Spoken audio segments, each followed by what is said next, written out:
Hey, real estate rock stars, welcome to the whole enchilada of real estate investing, the only podcast that serves up the full feast of street smart strategies to build wealth and take control of your financial future. I'm Lou Brown, and I've been in the real estate game since 1976, so I've learned how to make the whole plate worth it. Each week, I'll be dishing out creative financing hacks and proven systems that help investors build multi-million-dollar businesses. No fluff, just the good stuff, straight from the source. Ready to dig in and start making deals? Let's get to it. Hey everybody, welcome to another edition of the whole enchilada of real estate investing. And man, have we got an enchilada for you today. Mr. Glenn Shelhamer, did I say that right? Shelhamer. Close. The brain went funny. Mr. Glenn Shelhamer is here to share with us some disruptive things, some things that you have not thought about, some things that you might want to consider in your real estate investing career. And definitely we have somebody knowledgeable that has a background that can give us some great insights today. So welcome aboard, Glenn. Hey, Lou. Thanks for having me today. Yeah, baby. All right. So let's jump on in and talk about something that's going to change people's lives. And I was sharing with you what we do and how we do what we do in our world of certified affordable housing provider. Tell us about your world. Sure. We're doing a few things. We're out here in Los Angeles, and I have a real estate brokerage in the residential space. I've got a team of agents that I'm responsible for. Most of the work we do is residential. We do a bit of mixed use, meaning commercial on the bottom and residential on top. And I also manage a portfolio of investment properties for a few different groups that buy and hold. We'll help them identify a good spot. We'll help them get it leased with the right folks. As we're identifying a spot, we'll put together an operating statement to look at the gross rent multiplier or the capitalization rate. We'll look at the deferred maintenance on the property. We'll do our own due diligence. We'll figure out if there's a highest and best use that isn't being taken advantage of. They'll acquire the property. They'll hold it for a time until we can either depreciate the asset or we can identify something else in an upleg where they can avoid the capital gains tax and just get a better deal and earn more money if that's what the plan is, or if a trophy property is what the plan is, depending on what our clients' needs are. That's the first step, is I listen to what's going on and what it is that they want to do, and then we help them find the best opportunities. Fantastic, man. And we love it, Lou. That's what makes it work, is that we actually love the pain of this. Oh, what are you talking about? It's an easy ride. There's nothing to it. Yeah. And I'm always honest with my folks. I say, you know what? You get on board, stay on board. You can't help but, if you'll stick with it, get with it and stick with it, you can't help but win at this game. But that doesn't mean there's not ups and downs and roller coasters in here. And I'm in my 6th real estate cycle where we've seen those ups and downs, and we know they're planned. We know they're by design. That disruption is going to happen sooner or later. And when it does, we can be there to take advantage of it, which is a great thing. I talked to my agents about that, and you're right. And everything is a cycle. You just want to make sure that when the music stops, you got a chair. Then you're all set. Amen. And that's what even within your needs, ladies and gentlemen, whatever that means to you.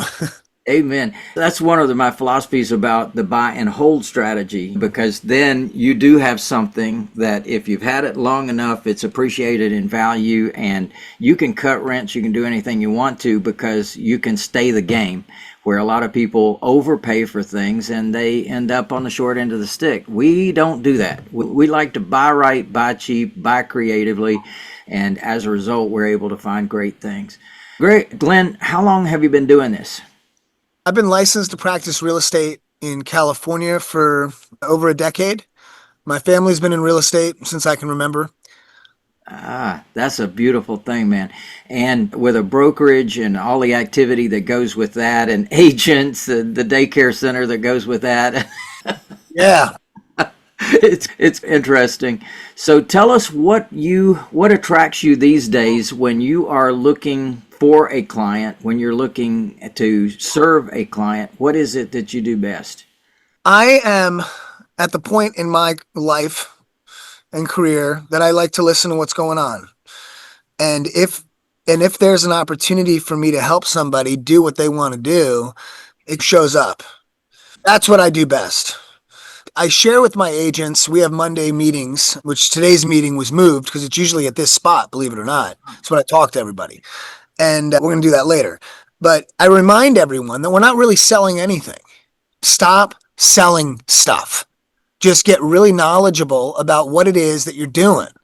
Understand the property systems, understand the neighborhoods that you're working in, understand the building and safety department, the fire department people, like understand like what's mandated with buying and selling real estate and the people to call to get things answered, questions that you don't really know. And if you can do that, then you can, lead the way for the person to find what it is that they're looking for with the process that we have and the steps that we take with showing the people the right opportunities. They just show up. There's very little selling, and it's more just listening and really having a clear snapshot of what you're doing. So being of service and in service, listening to your customers, finding out what their needs are, and filling those needs. 100%. That's a wonderful plan and definitely what we believe in, helping deserving families end up with home ownership regardless of credit or financial background. So thinking for the other person, thinking what they don't know, what they haven't thought of, and then saying, what about this? Would this work for you? And you've done some of that stuff, right? Yeah, I have, Lou, but what you're doing is it sounds like a special program, which is just awesome because there are folks out there that it's what you don't know, you don't know. Right. And if you can sit in that uncomfortable space of not knowing for a minute with somebody in front of you that may have an opportunity that you haven't thought of, that's the magic. And you're providing that for folks. So that's very cool.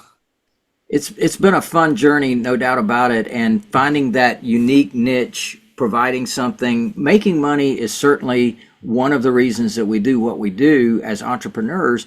But the other side of it is I found that a lot of people really do want to make a difference in their world. They want to make a difference in other people's lives. And as a result, if you can have your cake and eat it too, you got a business that actually does that, then you are well served in that and you're excited to get up every day. Now you're talking, man. You and I got a lot in common, Lou. We do. When I was reading your bio, I went, oh yeah, baby, he understands what's going on. It's a beautiful thing. You got to keep them guessing. Are we working or are we playing? Exactly. Love what you do, man. You really nailed it. Yeah, I think that's good advice for everybody. You guys, love what you do. If you don't love it, don't do it. Don't do it. Move on to something else that you do. Oh my God, imagine. I got to talk to some of I call them friends loosely. And when they're really complaining about how much they really dislike what they do for a living, I don't even go there anymore because I don't have the minutes of the day for it. But I'm just thinking to myself for a quick second, gosh, why are you doing it then? You're going to fucking die. Excuse me, but you will pretty soon. Have a little fun, earn some money, find something that you're passionate about. The money is going to show up. You got to choose something that's going to you're going to be able to support your family or your lifestyle or whatever that is. But yeah, you got to love it. You got to get up in the morning and love what you're doing. 100%. You were telling me something earlier about something you're loving to do right now. What is it? You mean Blue Jay Cares? Yes. What you want to hear about? Oh, okay. Yeah. Cool. Yeah. So I had an opportunity to help a woman with cognitive challenges 3 years ago, maybe a bit longer. And they had a senior advisor that was bringing her to a memory care community in Pasadena. And through that experience, I realized how fragmented that whole sale was to sell the woman's home. She came to me as a broker. And man, and the joy I got in my heart when she finally moved into the community, I had that spark back in helping people. Wow, this is really something special. And don't get me wrong, helping first-time home buyers is wonderful. But helping an older woman with some real challenges and with extended family out of state, that was just a different thing. How grateful everyone was involved. So I hung around the community for a minute and I wanted to understand more about how it all worked. with the folks that are moving in. And then I took my clipboard, I really did, and I went to 15 or so other communities in Los Angeles County, memory care, assisted living, independent living. And I met with the administrative teams, with the sales teams, with the marketing teams.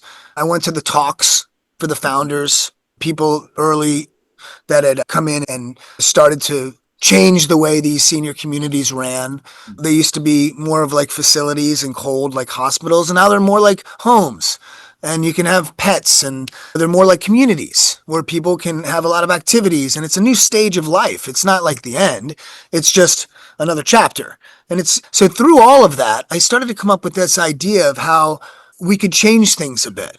And we could have a senior real estate specialist, because 80% of them are selling their homes, how they could come in early and help design the plan for the family, for the extended family. The adult children are usually involved in this whole process of moving mom and dad out, or most of the time it's just one parent that's remaining, and they're the ones that are going to transition out. So that's what Blue Jay Cares is. It's going to be, well, it is now. It's already happening here in California. We launched with over 10,000 senior communities just about 6 weeks ago, and we're helping people find the communities and get themselves ready for their homes to sell. And just the families are so incredibly grateful. But it's happening here, and we're going to disrupt that bit of the real estate market on a national level within the next year. And it's very exciting because families are going to have their stress levels down significantly with having a full global plan of action of what's happening, as opposed to just piecemeal and things being fragmented along the way.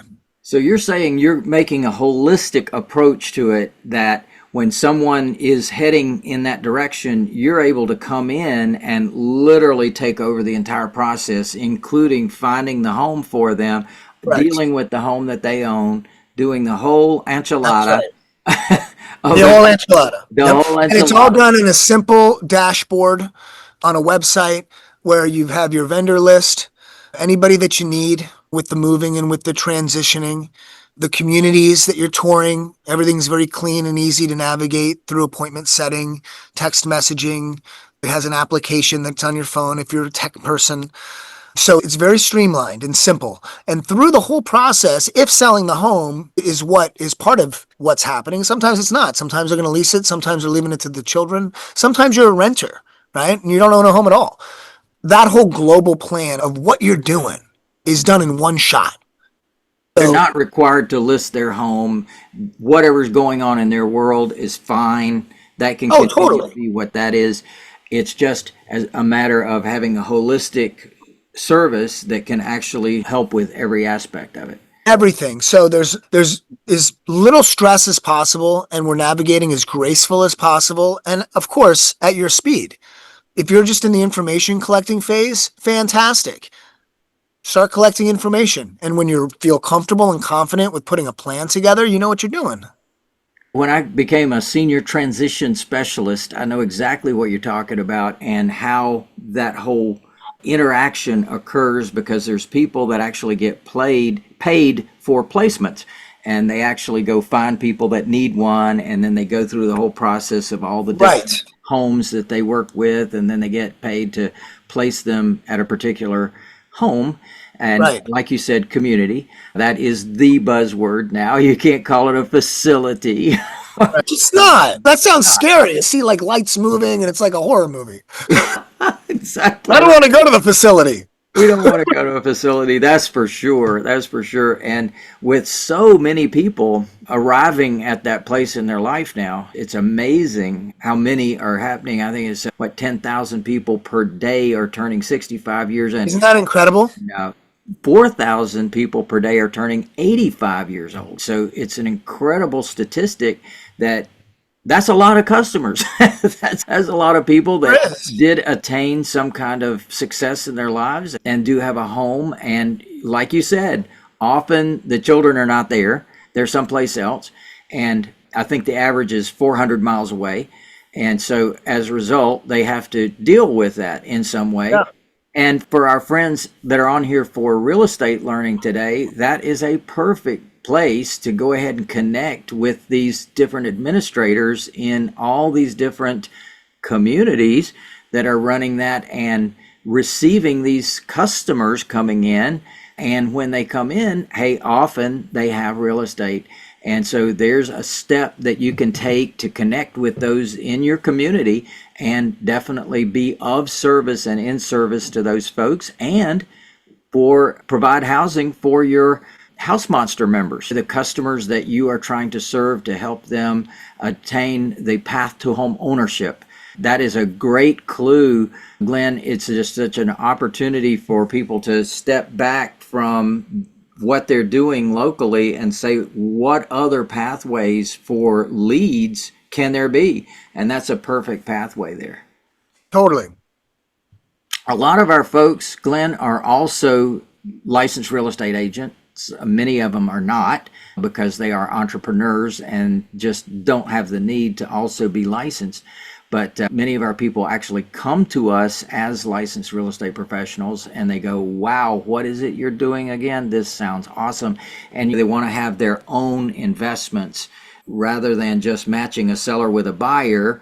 That's fun too, but they want to have the opportunity to invest and own the property and get the cash flow off that property, the appreciation on that property, and the exit strategy of retirement. So you've got some background in that arena as well. Tell us about that. You mean buying and holding real estate?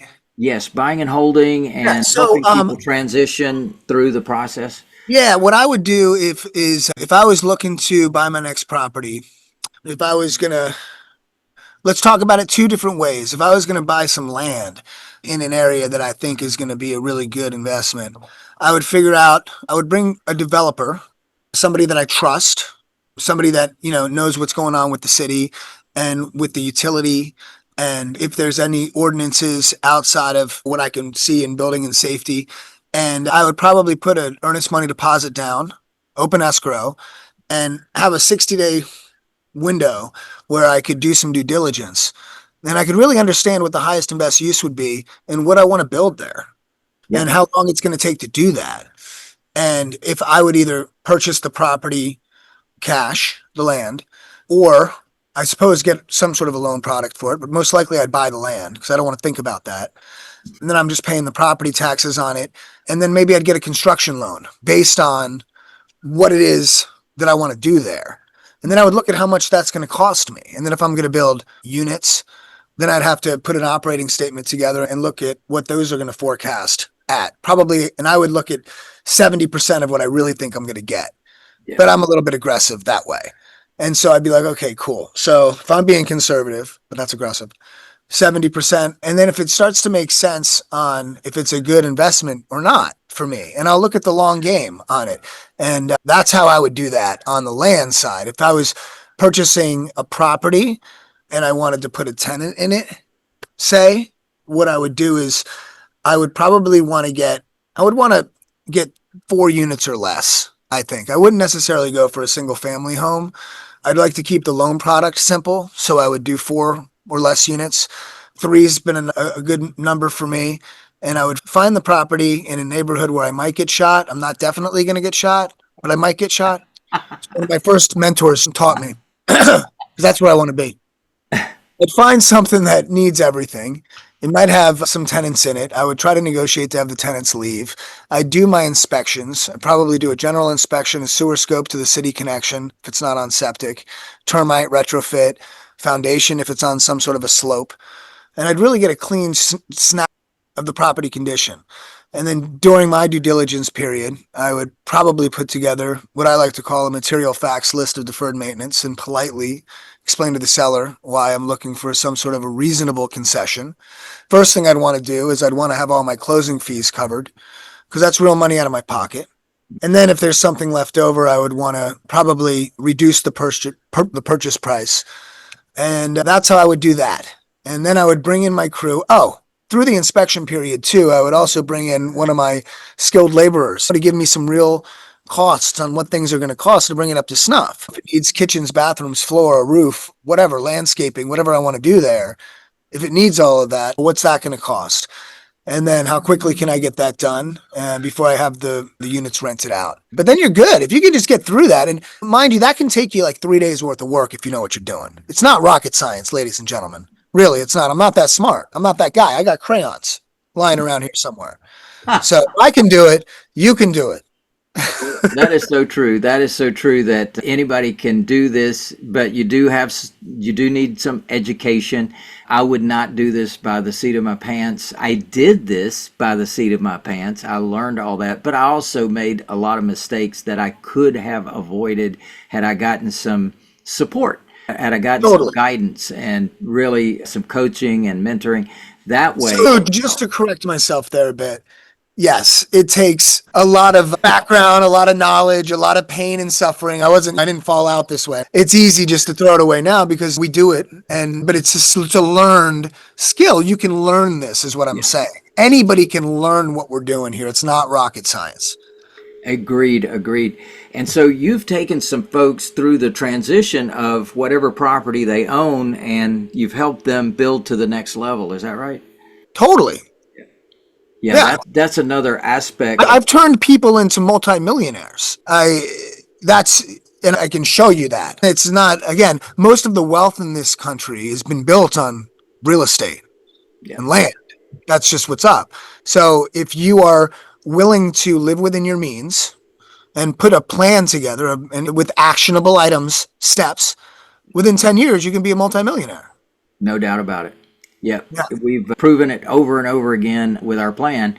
We've been able to show and have many people that are still coming to classes these days that have transitioned from 0 properties to now over 100 properties, and awesome. With the cash flow that goes with it as well, which is a nice thing and definitely something we are big believers in is cash flow. They call me the king of cash flow. In fact, I'd like to get into, Lou, a little bit, and I don't want to get off track here, and I know that we're both very busy and we have to end this soon, but why? Why are we doing this thing? Why are we doing what it is we're doing? You want to know the real truth? Right, I know. No, but I'm just saying, I ask my agents this, why are you doing this? If you don't have a strong enough why, it's not worth it, man. Go get a job. Because, it's going to take effort doing what it is that we're doing. You're going to have to show up every day and really make it happen. So the goal for me personally was to create and design the life that I want to live. I have a 5-year-old, 6-year-old, and a 7-year-old now. They're only a year apart for a few months every year. And they like to remind me every year. I got 2 of those too. 16. Oh, yeah. 2 under 2. Right. Yeah. And my wife is a homemaker, thank God. She was a professional. Now she runs the house, and I spend time every day with my children in the morning, in the evening. And I've designed my life in a way that I'm completely free. Yeah. I don't commute. I don't do this stuff that people do. And it was a lot of work to do that. And it was working smart, not necessarily hard all the time. And it was like you're doing, having a plan, putting it in action, and making it work. You got to have a why, though. What is it you want to do? Because it's too hard. You're going to stop if you don't have that big why. And you've nailed it. What is your definition of freedom, guys? Freedom, to me, 1983 was the last time I worked for somebody else. And ever since then, I've been working for myself. I've been creating good, bad, ugly, whatever it is, and figured some things out, and you can too. And Glenn has definitely given us some guidance here on taking a look, just stepping back. What is it that you're up to? What are you trying to accomplish in your life? And one of the things I always tell people is, look, it's on fire. Freedom, income, retirement, equity. And those are the you like that? I like that one. I'm going to use that one. I made that up. But that is so much fun because and people talk about the Burr method, right? And I say, Burr is cold. I don't want anything cold. I want fire. I want it to be on fire, hot. And Glenn, you are definitely hot in so many ways. And it is just you keep talking like that when you come out to LA. I'm gonna give you a ride in my 550 Porsche Spider. We'll go up the coast together. Let's go. Yeah, really baby. I'm telling you. And my good buddy out there, Steve Love, he runs the Real Estate Investor Association out there, and I have to connect you with him sometime. But Nice. yeah, Thank he's you. got a nice group of folks out there that I've spoken for decades, and he's also got a group up in Las Vegas as well. So it's a lot of fun. I'm a lover of the West Coast, and my daughter just moved out there 3 months ago after her theater career launched here in Atlanta, and she said, "Yeah, Atlanta's not LA. Goodbye." So Good for her. anyway, that's a fun thing about LA. There's always something to do. There's always very interesting people there.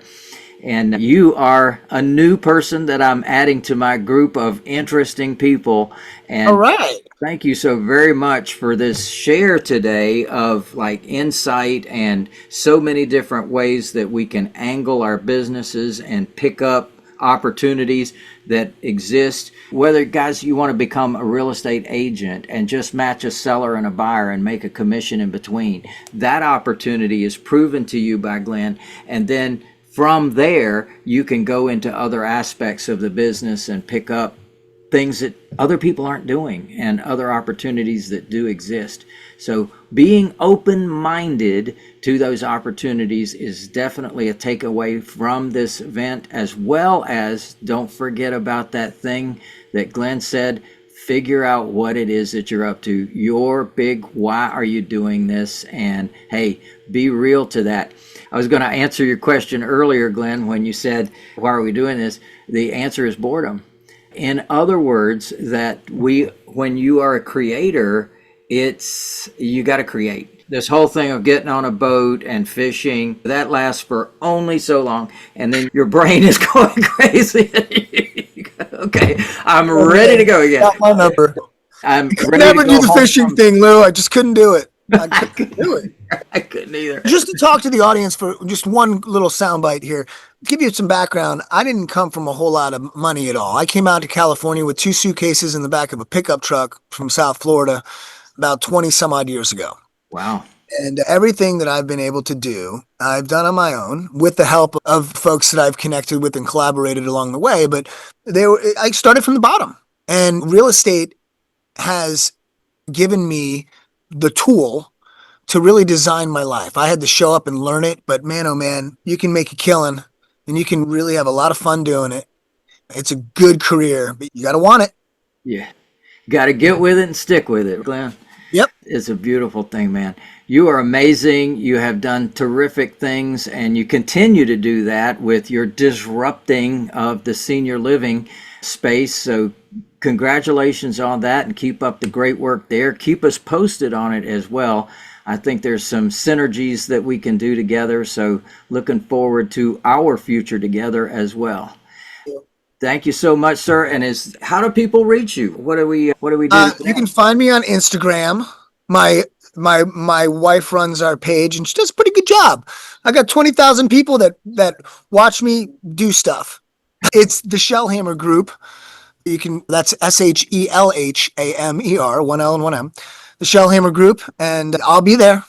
Yeah. Oh, that's a beautiful thing, man. Well, keep up the great work, and we will see you soon. Everybody say, yeah, baby. Yeah, baby. All right, all right.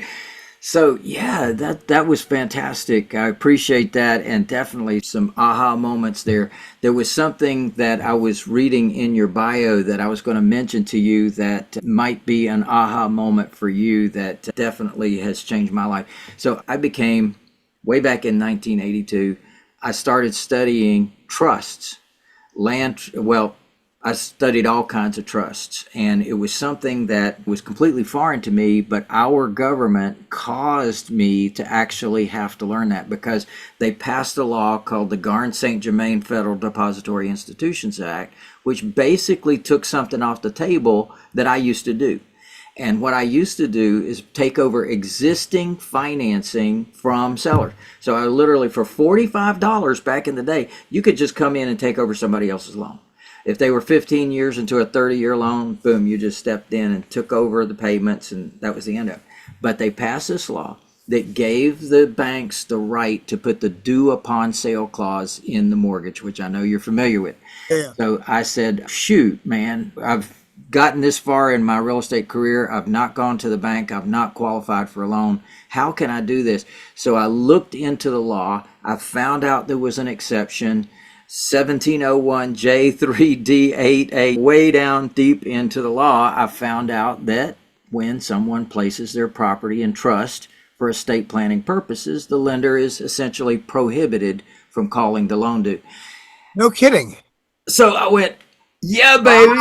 Now I got to go learn that. So I went and learned about trusts, and I became an expert on it, and I have following all over all 50 Oh, states. that's very cool, Lou. Yeah. Cool. So what you're saying is, if there's a family that wants to sell their house, and it's just in the family trust, it's not in an irrevocable trust, it's nothing special, it's just a regular four-cornered instrument, a trust, then you can assign that property to somebody else, and they can just start paying the mortgage. What you do, if it's a land trust, there's about 30 different kinds of trusts. And a land trust is a very unique thing. It converts real estate into personal property.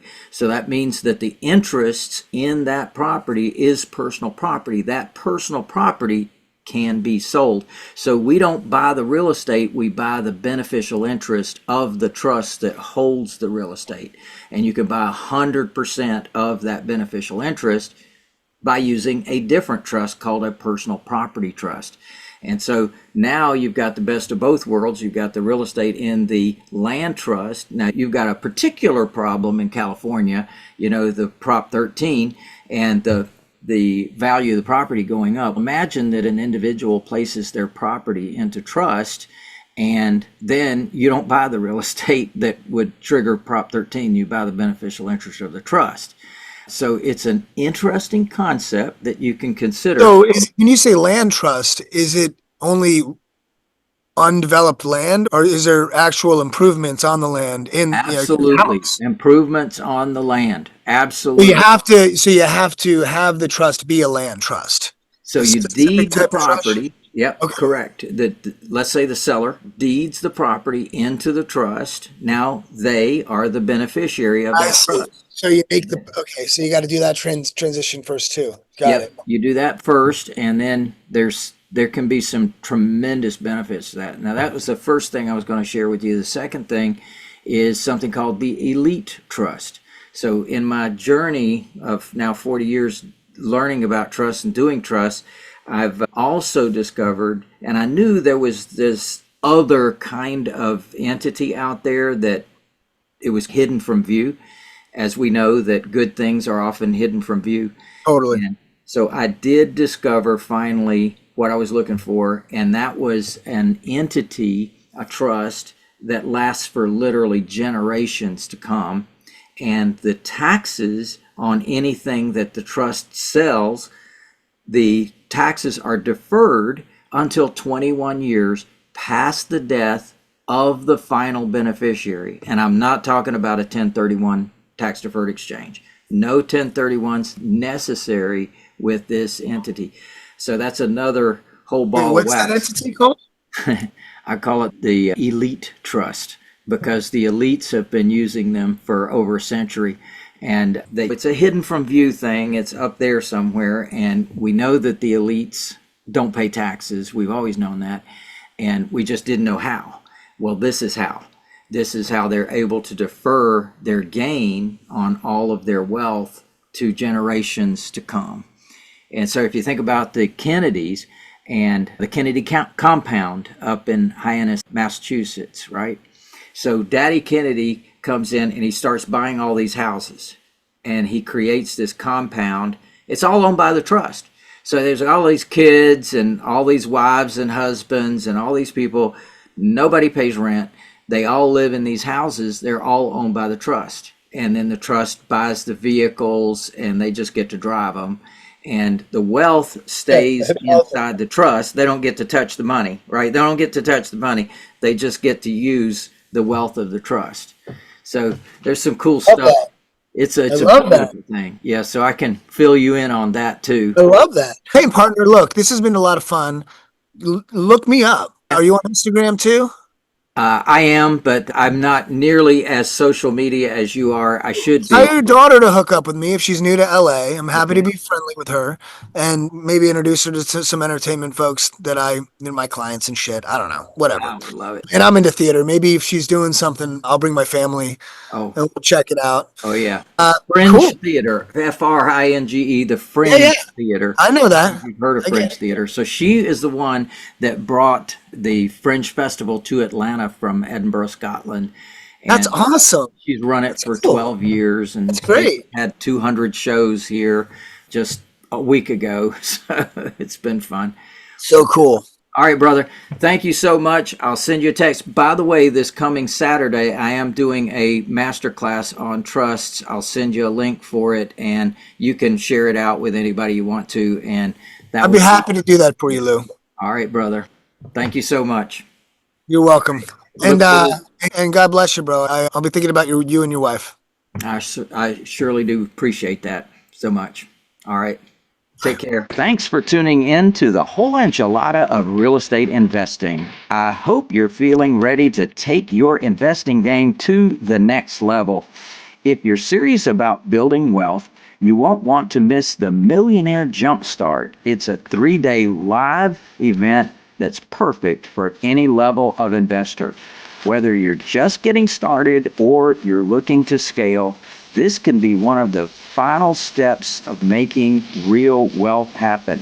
So, what are you waiting for? Enroll now at millionairejumpstart.com and get ready to make big moves in your real estate journey. I'm Lou Brown. Until next time, keep hustling and remember, it's not about how much you make, it's about how smart you play the game.